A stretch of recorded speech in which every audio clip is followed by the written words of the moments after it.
The following program deals with a controversial subject. The theories expressed are not the only possible interpretation. Viewers are invited to make a judgment based on all available information. Tonight, liftoff. We have a liftoff. We investigate the most extraordinary event of the 20th century. It's one small step for man. Man landing on the moon. One giant leap for mankind. But believe it or not, some people say it never happened. This whole thing was a fake. Decide for yourself as we explore the evidence. The Eagle has landed. Analyze official government photos. What a ride, what a ride. Examine the films. The flag flaps on the moon where there's no atmosphere. And hear the testimony of one former astronaut who's not afraid to speak his mind. NASA could have covered it up. Could the government have orchestrated the deception of the century? NASA could have pulled off the greatest hoax of all time. You be the judge. On Conspiracy Theory, did we land on the moon?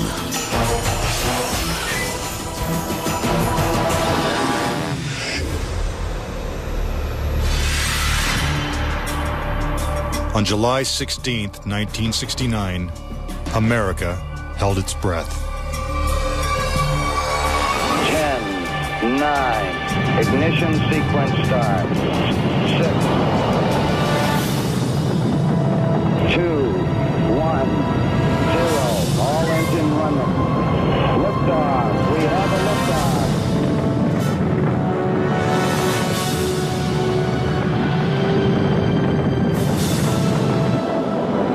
Apollo 11 blasted into space, beginning its 250,000-mile journey to the moon. During their 8-day voyage, the Apollo 11 astronauts saw spectacular views of the Earth, floated in a weightless environment, and supposedly went where no man had gone before. Guys looking good, down a half. Lights on, picking up some dust. 4 forward, drifting to the right a little. Contact light. Okay, engine stop. We copy you down, Eagle. Houston, Tranquility Base here. The Eagle has landed. But did it? Did they really land on the moon? Most of us think so. Millions of people watched on television as the lunar lander touched down, and these unforgettable words were spoken. It's one small step for man, one giant leap for mankind. But even today, there are those who claim that believing in man's one small step requires one giant leap of faith. Bill Casing was an analyst and engineer at Rocketdyne, the company that designed the Apollo rockets. There were many problems that evolved during the 60s that led people to believe that we're never going to make it to the moon.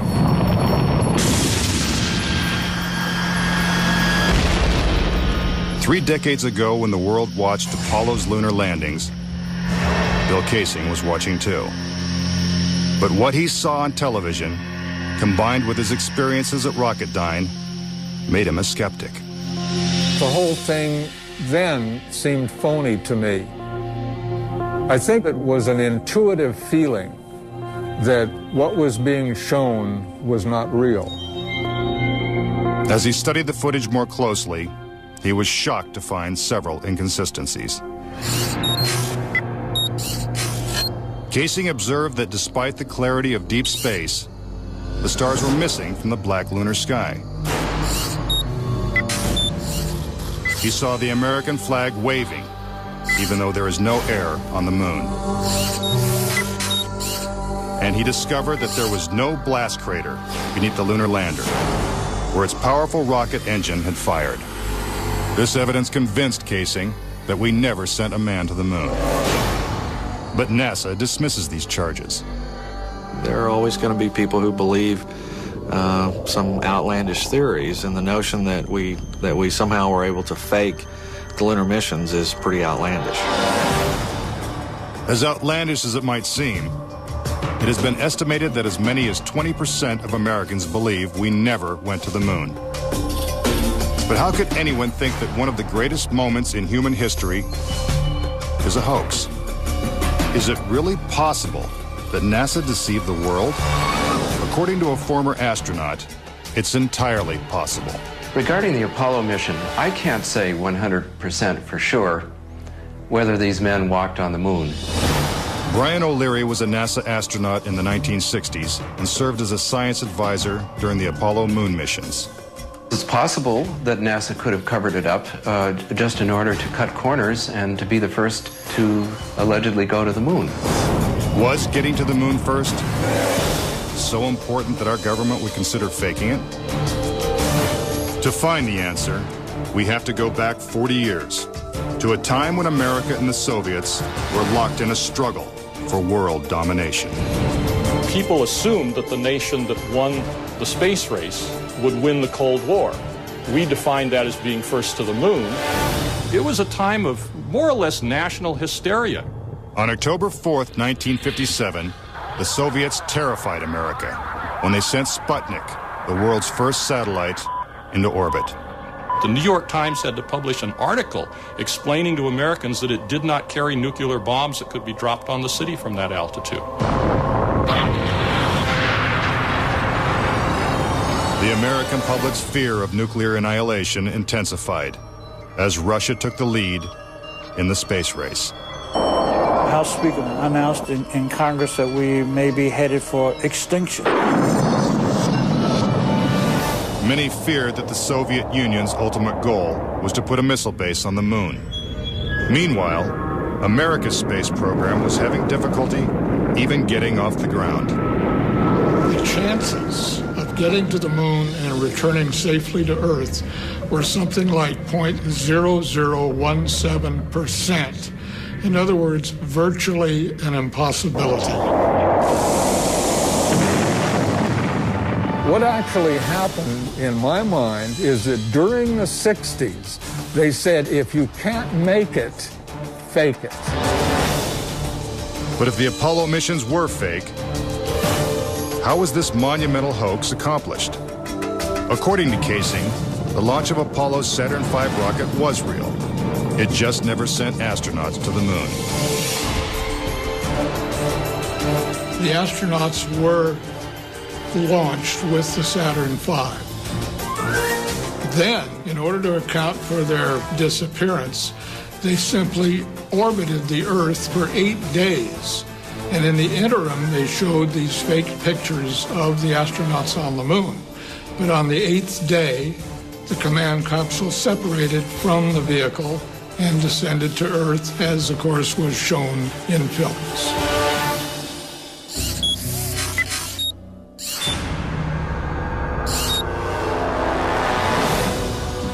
This theory inspired the 1978 movie Capricorn 1, in which the government attempts to fool the world by faking a mission to Mars. We do not claim this planet in the name of America. We claim it in the name of all the people of the planet Earth. The Apollo footage is strikingly similar to the scenes in Capricorn 1. Producer Paul Lazarus suggests that the film's plotline could be more fact than fiction. I believe, had they wanted to, that NASA could indeed have pulled off the greatest hoax of all time, never sent anyone to the moon, and recreated it in a television studio. And I believe it could have been done at that time. The technology was in place. The pudding is solid. The surface seems powdery. Surface is fine and powdery. I can pick it up loosely with my toe. What we put up on the screen was our own simulated version of whatever we could do within a $4.8 million budget. But with NASA's $40 billion budget, Casing believes they had the resources to pull off a hoax if they couldn't make it to the moon. The reason I believe that NASA and the government faked the moon landing was basically it was technically impossible to do it. And they simply had to come up with some sort of alternative that they felt the public would believe.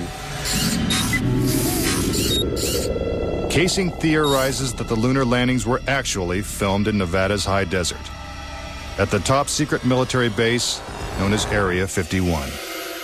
Area 51 is one of the most heavily guarded facilities in the United States. If you went in and tried to get some information, you could be shot and killed without any warning. Russian spy satellite photos of Area 51 reveal not only a series of hangars that resemble movie sound stages, but also barren moon-like areas which coincidentally are covered with craters. Compare this photo of a lunar crater allegedly taken from the moon's orbit by Apollo 10 with this satellite photo of a crater at Area 51. Even astronauts acknowledge the similarity of the terrain. It has a stark beauty all its own. It's like much of the high desert of the United States. Could billions of people really have been fooled into thinking the Nevada desert was the moon? Casing believes it's possible, and maybe the real reason Area 51 is so heavily guarded. This is a very secret base, and with good reason, because undoubtedly the moon sets are still there. And if they are, no one's getting a look at them anytime soon. Up next. Tranquility Base here. If the lunar module landed with 10,000 pounds of thrust, why is there no blast crater? Plus, was this footprint really made on the moon? And later, 10 astronauts die under strange circumstances. How far could the conspiracy reach? Find out when Conspiracy Theory returns.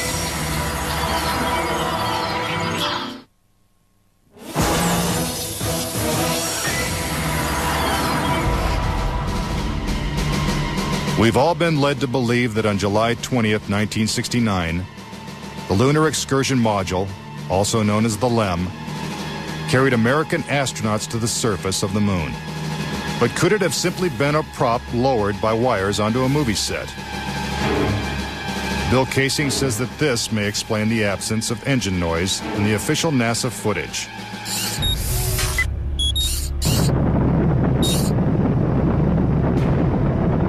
The noise level of a rocket engine is up into the 140, 150 decibel range. In other words, enormously loud. How would it be possible to hear astronauts' voices against the background of a running rocket engine? Picking up some dust. 30 feet, 2.5 down. Straight shadow. 4 forward, drifting to the right a little. Contact light. Okay, engine stop. Is this evidence that the footage is actually fake? A sequence shot in a controlled environment here on Earth? Just months before this historic landing, a prototype LEM was flight tested at Ellington Air Force Base. While NASA cameras record the test flight, Neil Armstrong struggles to control the unwieldy craft. Then, at approximately 300 feet, the lander flies wildly out of control. At the last second, Armstrong ejects.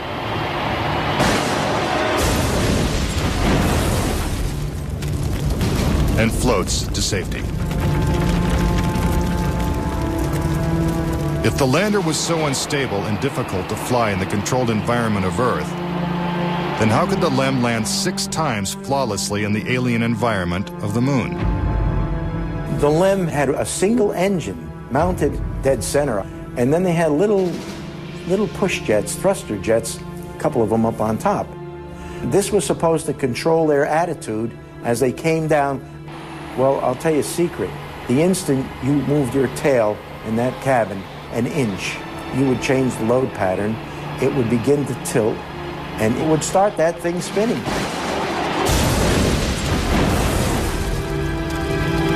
The arguments that have been arrayed on the side of those who believe that the lunar landings were a hoax are very elaborate, and they have to be to support a theory like this.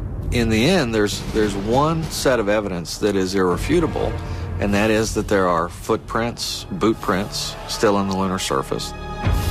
But conspiracy theorists say that the footprints themselves are suspicious. The surface appears to be very fine-grained as you get close to it. It's almost like a powder. To have a powerful rocket engine blast the surface of the moon, blasting away all of the dust, and then find footprints surrounding the lunar lander, that to me would be an impossibility. Photo after photo reveals that the lunar surface surrounding the LEM is covered with footprints. But Casing says there's something even more difficult to explain. The fact that there's no blast crater under the LEM is one of the most conclusive pieces of evidence that I find supporting the hoax. In fact, no sign of a blast crater is visible for any of the 6 lunar landings. But LEM specialist Paul Fiel says he can explain why the lunar module left no crater when landing on the moon. The amount of thrust that you need coming out of the bottom of the descent engine is about 1,500, 2,000 pounds of thrust. And all that does is just push dust away. There's no burning or anything like that. Yet NASA's own scientific illustrations clearly depict a blast crater. Then there's one other point. If they had truly landed on the moon, this dust would have then descended on the lunar lander, on the foot pads, and we find not a trace of dust on the foot pads. When I discovered that alone, I said, no way am I looking at a lunar lander that landed on the moon. Could it be that the LEM was just a prop on a giant lunar movie set? When Armstrong said, that's one small step for man and one giant leap for mankind, the footprint that he made could have easily been made in Area 51. Casing points out that the LEM's departure from the lunar surface is even more suspicious. In the footage of the ascent stage going up, what you don't see is an exhaust plume coming out of the rocket engine nozzle. What a ride, what a ride. But what do we see? We see the ascent stage suddenly pop up without any exhaust plume whatsoever, as though it were jerked up by a cable. Is this evidence of a conspiracy? Was the government capable of such a massive cover-up? To propose that this was all faked and a hoax, they have to say that every piece of evidence, that every physical, scientific test that one could offer to support the reality of the lunar landings, they have to say that all of those are fake. I would say that my conviction that Apollo was a fake was really not according to one specific piece of evidence, but it was cumulative. This whole thing was a fake. Coming up. We're getting a picture on the TV. If there's no air on the moon, why is this American flag waving? Plus, could these official NASA photos have been doctored? All of the photographs were faked. And later, is it possible for humans to have survived the deadly radiation in deep space? When Conspiracy Theory continues.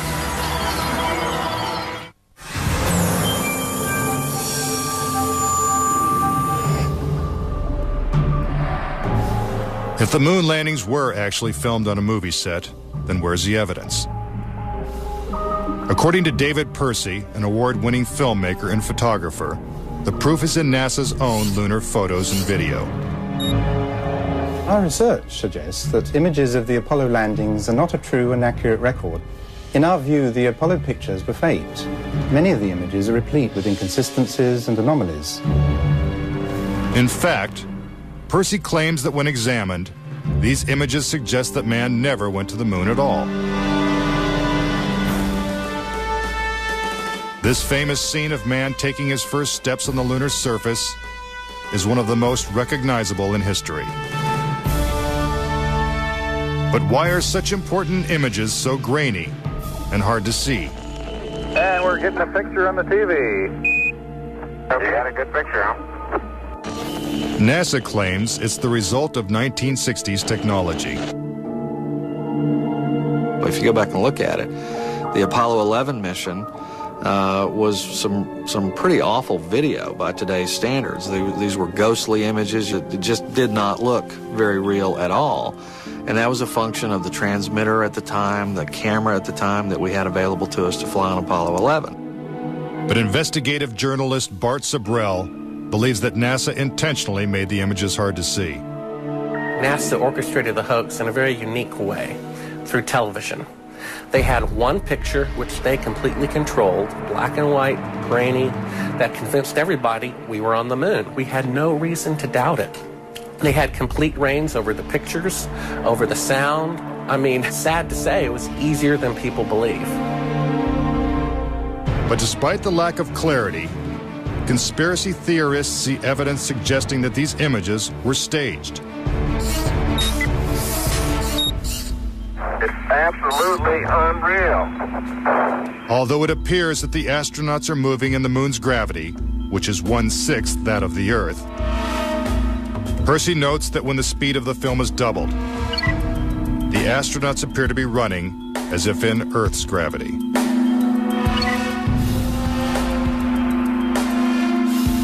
Also, when the footage of the lunar rover is doubled in speed, it looks as if it's driving here on Earth. But there's another reason some believe the Apollo missions were shot on Earth.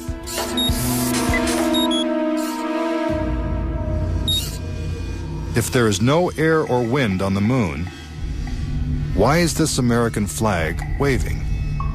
The fact that the flag flaps on the moon where there's no atmosphere means that there must have been a little blast of wind out in Area 51 where they shot this.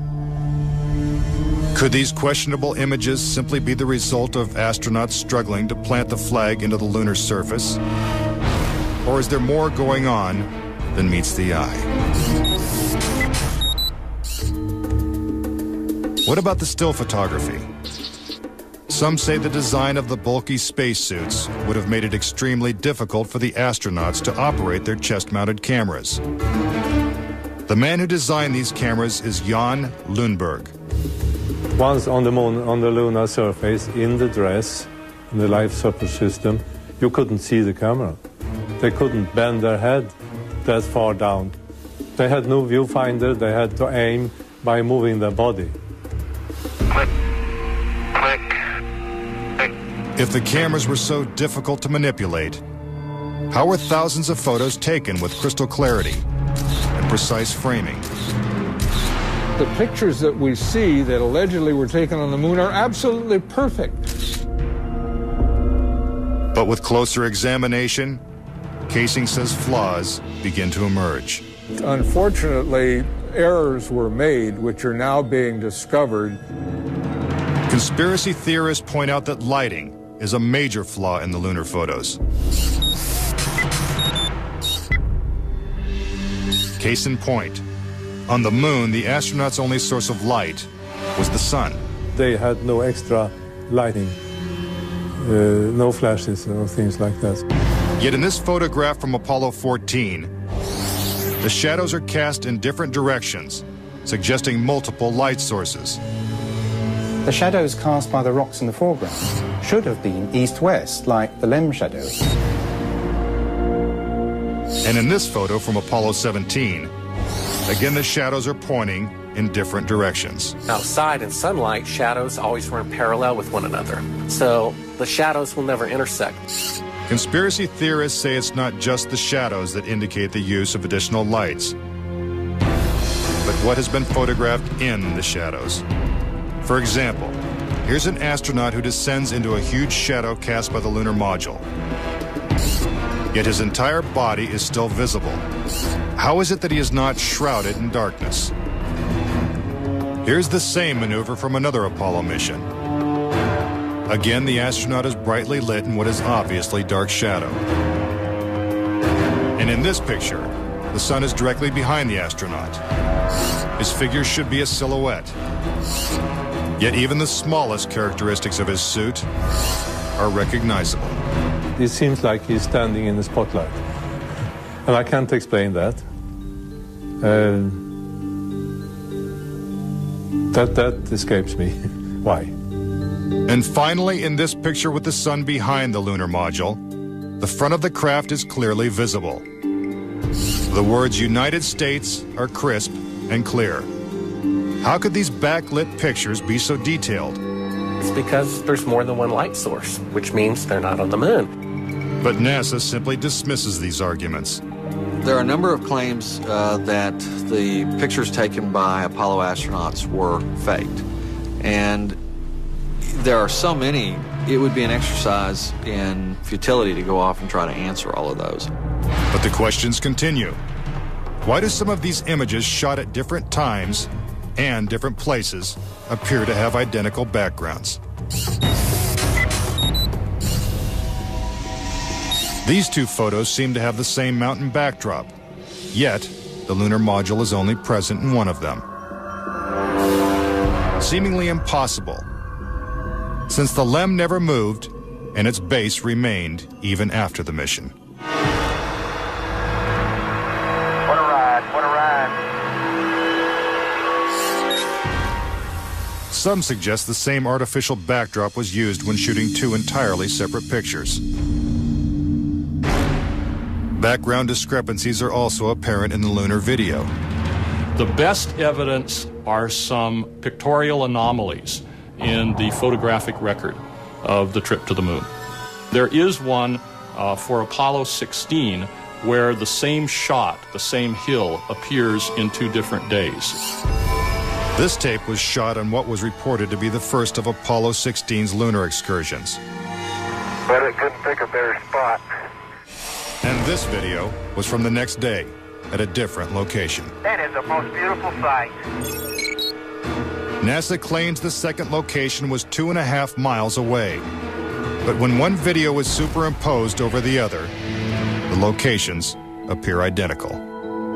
The conspiracy theorists see that as evidence that we didn't go to the moon, that it was staged, and the opposite point of view is that it's a case of bad editing. It's absolutely unreal. Conspiracy theorists claim that even closer examination of the photos suggest evidence of doctoring.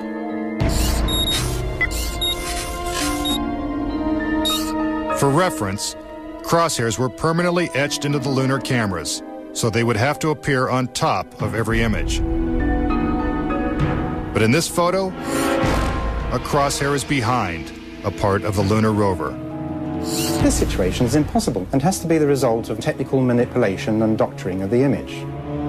And in this photo from Apollo 11, the equipment in the foreground is covering the crosshair, not behind it. And in another from Apollo 12, the American flag is covering one crosshair and the astronaut is covering the other.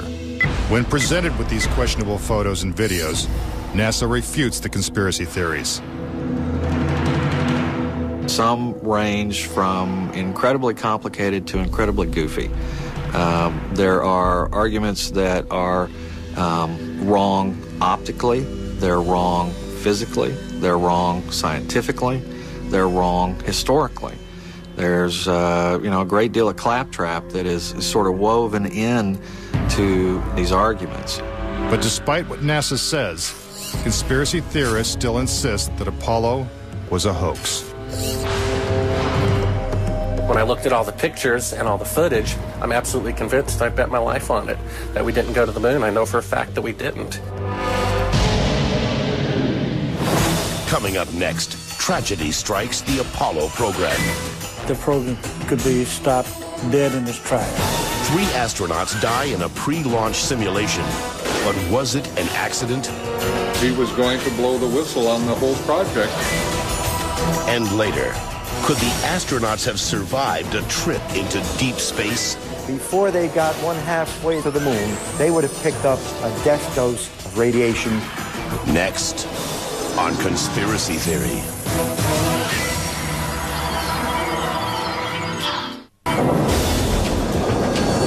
If what conspiracy theorists say is true, how could NASA perpetrate such a widespread hoax without someone from the inside blowing the whistle? Virgil Gus Grissom was selected as one of the original 7 astronauts. A family man and a veteran of several space flights, he was a national hero and was likely to be the first man to walk on the moon.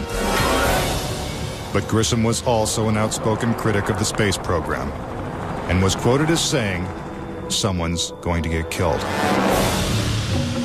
Unfortunately, Grissom's worst fears were soon realized. On January 27, 1967, 2 years before the first moon landing, Grissom and his crew boarded the Apollo 1 capsule for a full-scale simulation. The problems began almost immediately. First, the capsule's communication systems failed. You copy? No, I didn't read you, Chuck, at all. I can't read you, Chuck. You want to try the phone? How do I get the moon? We can't pop between 3 buildings. I can't hear what you're saying. Suddenly, the capsule burst into flames with the astronauts sealed inside.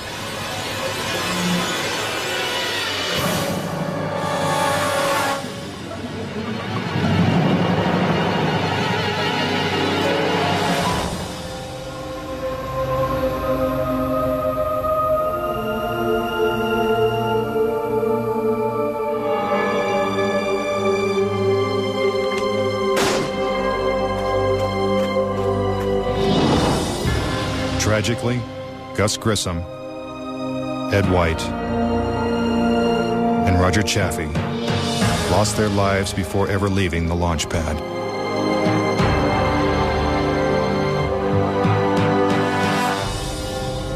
Gus Grissom's family believes the Apollo 1 fire was no accident. I think it was intentionally sabotaged by someone. It's been a question in my mind, what was found in the accident investigation and how was that handled? Was the CIA involved or whoever? But it was done intentionally. Grissom's family doesn't know who was responsible for his death or why it happened. But they say NASA knows the truth. Gus gave his life for this program, and I feel like that it is up to NASA to come forward and give us a direct answer to what really happened. Were Gus Grissom and the Apollo 1 astronauts victims of a tragic accident? Or were they intentionally silenced because they knew too much? We may never know. The cause of the fire is still a mystery, and the capsule remains locked away at a military base. But Grissom wasn't the only Apollo critic to meet with a suspicious and untimely death. Thomas Ronald Barron was a safety inspector during Apollo 1's construction. After the fire, Barron testified before Congress that the Apollo program was in such disarray that the United States would never make it to the moon. He claimed his opinions made him a target. Has there been any pressure on you by NASA? Nothing. We were, my wife and I were somewhat harassed at home when this first thing broke some time back, but it's going away now. As part of his testimony, Barron submitted a 500-page report detailing his findings. There was a real fear that the program could be stopped dead in its tracks. Then exactly 1 week after he testified, Barron's car was struck by a train. Barron, his wife, and stepdaughter were killed instantly. I believe that Thomas Ronald Barron was murdered because he had the truth to tell about the Apollo project. Barron's report mysteriously disappeared, and to this day, it has never been found. But the Apollo program continued, and so did the string of untimely deaths. Between 1964 and 1967, a total of 10 astronauts lost their lives in freak accidents. These deaths accounted for an astonishing 15% of NASA's astronaut corps. To keep something that's a lie wrapped up and covered over, you've got to eliminate all the people that can talk about it. Could the government have gone this far to pull off such an elaborate hoax? NASA says it's impossible. There were probably 250,000 people who were directly involved in the Apollo program, and another 500,000 people beyond that. 750,000 people can't keep a secret like that. That's just not going to happen. But Bart Sabrell insists that most NASA employees knew nothing of the deception. Very few people at NASA knew. The thing is so departmentalized. You got the person building the bolts in Houston, or doing this in Seattle, or doing this in Florida. No one knows the full picture. So, you had no one seeing the full picture of anything except a handful of people. If the conspiracy theorists are right, and only a few people knew the whole story, then the truth may remain buried forever. When we return, could the astronauts have survived the deadly radiation of space? Getting them past the radiation belt would have been impossible. And a Russian cosmonaut breaks his silence when conspiracy theory returns.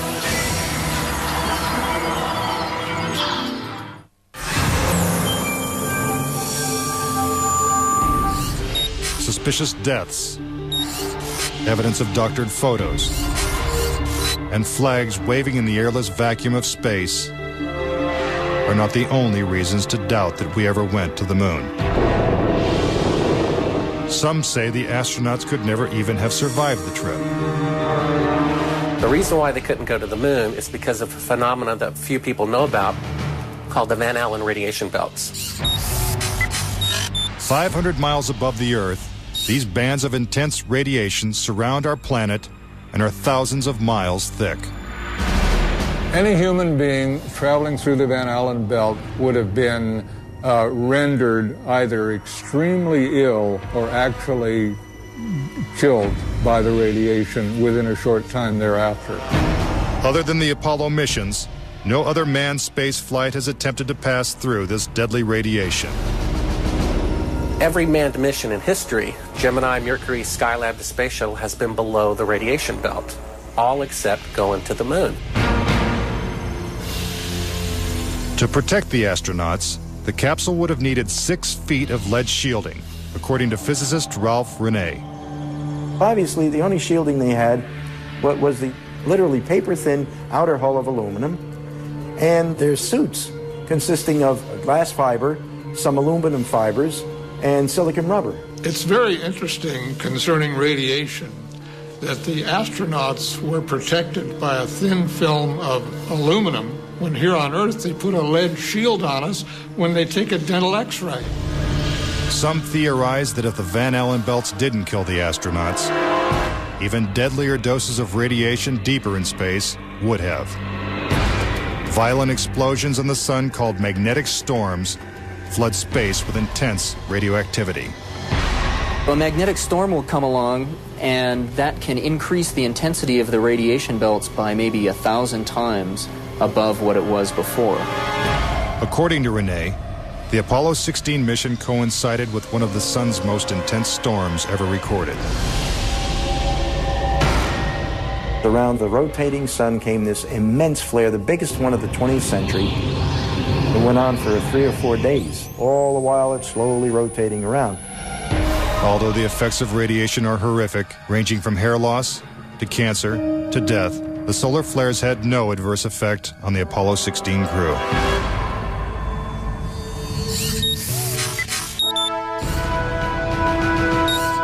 NASA had another problem, and one is that the moon's surface is totally inhospitable to man. If you do it in the dark, and that includes any part of the shadow of the spacecraft itself, the temperatures go down to 250 degrees below zero. In the sun, the temperatures go up to 250 degrees above zero.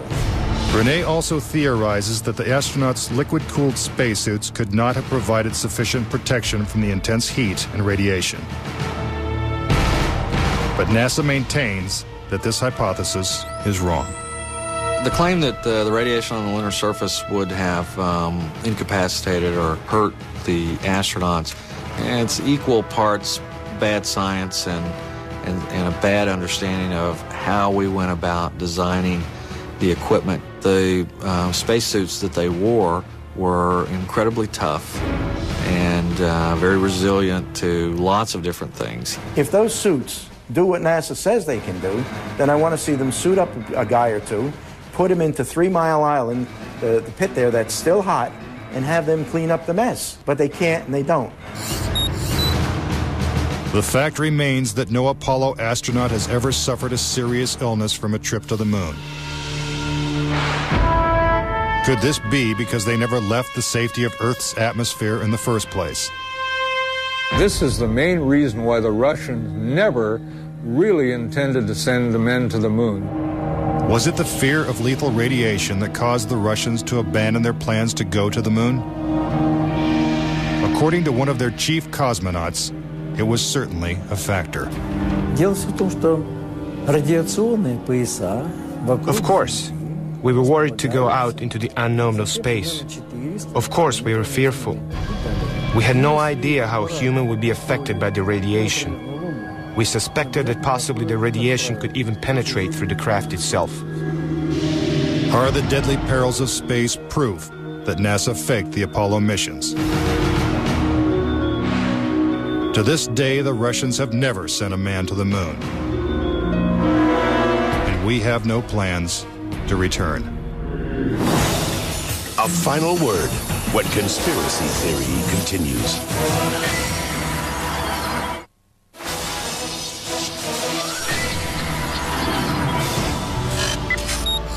Now, various theories and explanations. Do you believe it's possible for our government to perpetrate such an incredible hoax?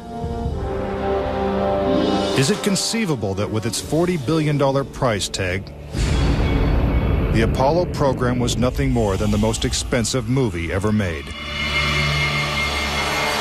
It is my personal belief, and I totally believe this after all the years of research I've done on this, that NASA never landed a man on the moon.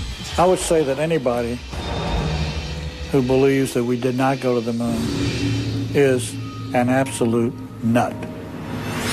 Anyone that wants to call me a kook or a nut or a crackpot, they're welcome to do that, but they're also welcome to go examine the evidence, which is everywhere.